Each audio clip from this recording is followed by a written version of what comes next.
শ্রীলঙ্কা জিতে গেল, আফগানিস্তানকে বিশাল ব্যবধান হারাইলো। শ্রীলঙ্কার জয়ে বাংলাদেশ সুপার ফোরে কোয়ালিফাই করে ফেললো। শ্রীলঙ্কা দুর্দান্ত একটা ম্যাচ খেললো, অবিশ্বাস্য একটা ম্যাচ খেললো।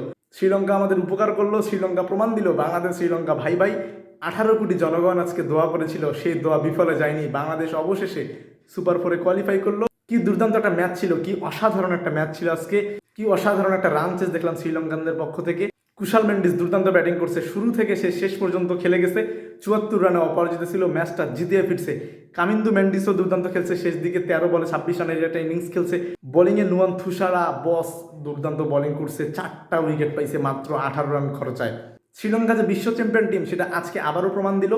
আফগানিস্তানের রান ছিল 18 ওভার শেষে মাত্র 120 রান।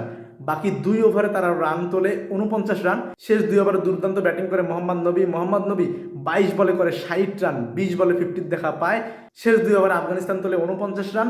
শেষ ওভারে ওয়েল্লা লাগে খায় 32 রান। 5-5টা ছক্কা মারে ওয়েল্লা লাগেকে মোহাম্মদ নবী। এই ওয়েল্লা লাগেই আবার মোহাম্মদ নবীর ক্যাচ মিস দিয়েছিল 17তম ওভারে, যখন মোহাম্মদ নবীর রান ছিল মাত্র 5 রান 6 বলে।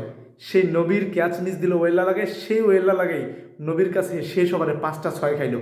120 রান ছিল 18 ওভারে, সেই রানটা 20 ওভার শেষে দাঁড়াইলো 169। 18 ওভার শেষে ছিল 120 রান, সেই রানটা 20 ওভার শেষে হইতো সর্বোচ্চ 135-140। সেই রানটাকে 169 রানে নিয়ে গেল মোহাম্মদ নবী। মোমেন্টামটা পুরাটাই ছিল আফগানিস্তানের দিকে, ব্যাকফুটে চলে গিয়েছিল শ্রীলঙ্কা, পিছিয়ে পড়েছিল শ্রীলঙ্কা।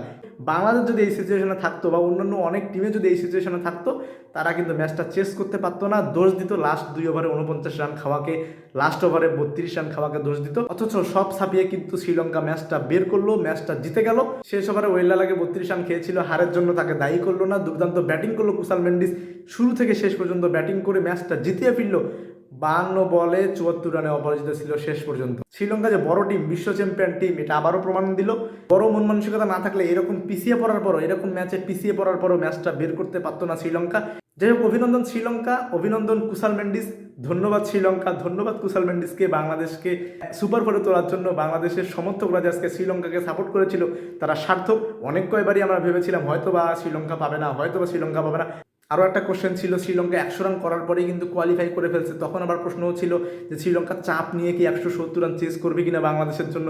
যাক, শেষ পর্যন্ত 8 বল হাতে রেখেই কিন্তু শ্রীলঙ্কা জিতে গেছে। কুশাল মেন্ডিস স্পেশালি ধন্যবাদ কুশাল মেন্ডিস। এই কুশাল মেন্ডিস কিন্তু বাংলাদেশের বিপক্ষে দুর্দান্ত খেলে, অনেক ম্যাচ বাংলাদেশকে হারাইছে এই কুশাল মেন্ডিস। আজকে একটু হলেও প্রতিদান দিল বাংলাদেশকে সুপার ফোরে তুলে।